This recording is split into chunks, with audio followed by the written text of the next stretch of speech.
सभी मत पंथ संप्रदाय स्वर्ग नर्क, हेवन हेल, जन्नत और जहन्नुम की बातें करते हैं। संभवतः इनका प्रारंभ लोगों को ऐसी चीज़ों का लालच देकर अपने मजहब में लाना रहा होगा जो सामान्यतः उपलब्ध नहीं होती। इसी प्रकार जहन्नुम, दोजख, नर्क या फिर हेल का विचार लोगों को भय दिखाकर गलत कामों से रोकना रहा हो सकता है। लेकिन समय के साथ मनुष्य इतना एडवांस हो गया कि कुछ कट्टरपंथी मजहबों को छोड़कर न तो कोई स्वर्ग के लालच में आता है, न नर्क से डरता है। मिर्ज़ा गालिब का मशहूर शेर है, हमको मालूम है जन्नत की हकीकत, लेकिन दिल को खुश रखने को गालिब ये ख्याल अच्छा है। सत्य सनातन वैदिक धर्म ही हमें सच्चे और वास्तविक स्वर्ग नर्क के दर्शन कराता है। आइए समझते हैं।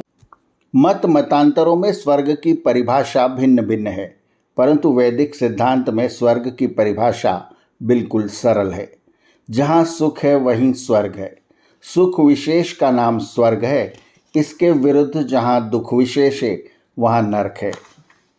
वैदिक स्वर्ग कोई काल्पनिक जहान नहीं है, वास्तविकता है कि जहाँ सुख विशेष की अवस्था है वही स्वर्ग है।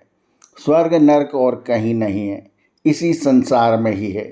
जहाँ सुख सुविधाएं प्राप्त हो, कोई कष्ट न हो, संतान आज्ञाकारी हो, परिवार में मेल मिलाप हो, एक दूसरे से प्रेम हो, प्यार हो, आदर सम्मान हो, समझो वही स्वर्ग स्थान है। वह घर स्वर्ग है जहाँ प्रेम, सहानुभूति, परस्पर विश्वास हो। ऐसा न हो तो वही घर नरक बन जाता है। जहाँ धर्म है वहाँ स्वर्ग होता है, जहाँ अधर्म है वहीं नरक समझना चाहिए। स्वर्ग नरक यहीं है और कहीं नहीं। जहाँ दुख नितांत नहीं होता, अर्थात सुख ही सुख होता है, उसको मोक्ष कहते हैं। तैत्रेय उपनिषद का श्लोक है, स्वर्गों के लोको ना कह। संसार में प्रत्येक प्राणी सुख चाहता है, वह सुख की ही तलाश करता है, स्वर्ग को खोजता रहता है। सांसारिक सुख के अंत में दुख ही मिलता है।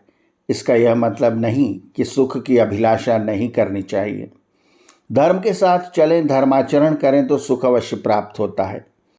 सुखी होकर धर्म को भूलने लगें तभी दुख का आगमन होने लगता है, वरना धर्म में कहीं दुख नहीं होता।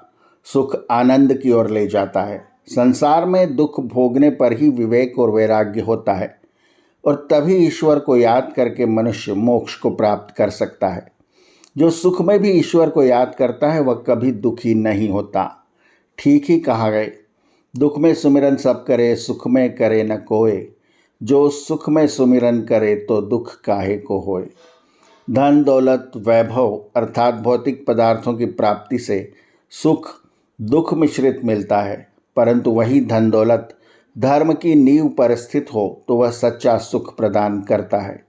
उसी घर, उसी परिवार, उसी संत महात्मा सन्यासी के आश्रम में स्वर्ग की अनुभूति होती है। वानप्रस्थी तथा विद्वान सन्यासी अपनी साधना के काल में शहर से दूर एकांत में रहते हैं। साधना पूरी होने पर शहर में प्रचार करते हैं।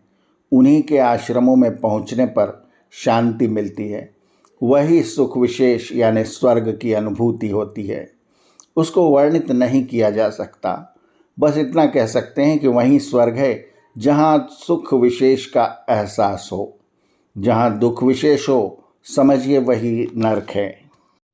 इसलिए स्वर्ग और नरक न तो किसी सातवें आसमान पर है, न किसी जगह का नाम, बल्कि हमारे ही घर में सुख और दुख दोनों की अनुभूति ही स्वर्ग और नरक कहलाती है। आर्यावर्त की कहानियाँ चैनल को सब्सक्राइब करें और बेल आइकन के बटन को दबाएं, ताकि हम जब नया वीडियो लेकर आएँ तो उसकी सूचना आपको तुरंत मिल जाए। धन्यवाद। नमस्ते।